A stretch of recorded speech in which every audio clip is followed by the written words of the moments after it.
আসসালামু আলাইকুম। কিভাবে একটি গ্রামাটিক্যাল সেন্টেন্স দিয়ে শত শত বাক্য তৈরি করা যায় সেই বিষয়টা নিয়েই এই ভিডিওতে আলোচনা করা হবে। চলুন ভিডিওটি দেখে নেওয়া যাক। এখানে আমরা একটা সেন্টেন্স দেখতে পাচ্ছি, আই ক্যানট বাট আস্ক, যার অর্থ হচ্ছে আমি জিজ্ঞেস না করে পারি না। এই সেন্টেন্সটাকে যদি আমি একটু বাড়ানোর চেষ্টা করি তাহলে হবে I cannot but ask the question, অর্থাৎ আমি প্রশ্নটি জিজ্ঞেস না করে পারি না।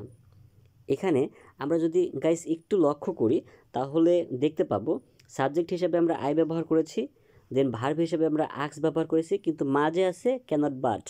এই ক্যানট বাট অলওয়েজ সেম থাকবে।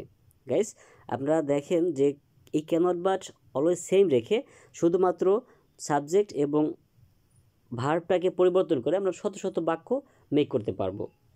তো এখানে আমরা যদি সাবজেক্টটাকে চেঞ্জ করি এভাবে যে হি ক্যানট বাট সেম থাকবে, he cannot but help the poor, সে গরিবদের সাহায্য না করে পারে না, যার অর্থ হচ্ছে সে গরিবদের সাহায্য না করে পারে না।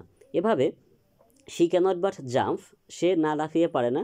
My sister cannot but paint the picture, আমার বোন ছবিটি না এঁকে পারে না। My brother cannot but pull, আমার ভাই না টেনে পারে না। এখন শুধু পুল কি টানবে? যদি এখানে আমরা বলি যে দরজাটি না টেনে পারে না তাহলে হবে যে my brother cannot but pull the door, যার অর্থ হবে আমার ভাই দরজাটি না টেনে পারে না। My mother cannot but sew, আমার মা সেলাই না করে পারে না। His grandfather cannot but work, তার দাদা কাজ না করে পারে না। I cannot but walk in the afternoon, আমি বিকালে না হেঁটে পারি না। এখানে আপনারা একটা দিকই লক্ষ্য করতে পারবেন যে ক্যানট বাট ঠিকই আছে, বাট আপনাদের শুধুমাত্র সাবজেক্ট এবং ভার্বটা চেঞ্জ করে এক্সটেনশনটা আপনারা মন ইচ্ছা মতো দিয়ে আপনারা নতুন নতুন অনেক সেন্টেন্স তৈরি করতে পারবেন।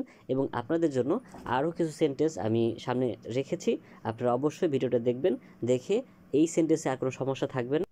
শি ক্যানট বাট ড্যান্স, সে না নেচে পারে না। My grandfather cannot but love his wife, আমার দাদা তার স্ত্রীকে না ভালোবেসে পারে না। I cannot but hate her, যার অর্থ হচ্ছে আমি তাকে না ঘৃণা করে পারি না। হি ক্যানট বাট বেগ, যার অর্থ হচ্ছে সে ভিক্ষা না করে পারে না। My wife cannot but quarrel, আমার স্ত্রী ঝগড়া না করে পারে না। আই ক্যানট বাট ট্রাভেল, যার অর্থ হচ্ছে আমি ভ্রমণ না করে পারি না। ভিডিওটি দেখতে থাকুন, আশা করি এই ধরনের যত সেন্টেন্স আছে সেগুলোতে আপনাদের আর সমস্যা থাকবে না।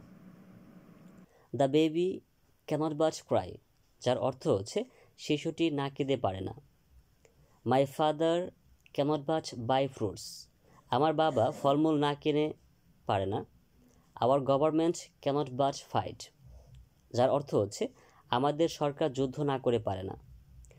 Teachers cannot but teach students, যার অর্থ হচ্ছে শিক্ষকরা ছাত্রদের শিক্ষা না দিয়ে পারে না।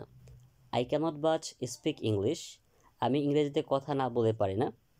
তো এই ছিল আজকে আপনাদের ভিডিও। আল্লাহ হাফেজ।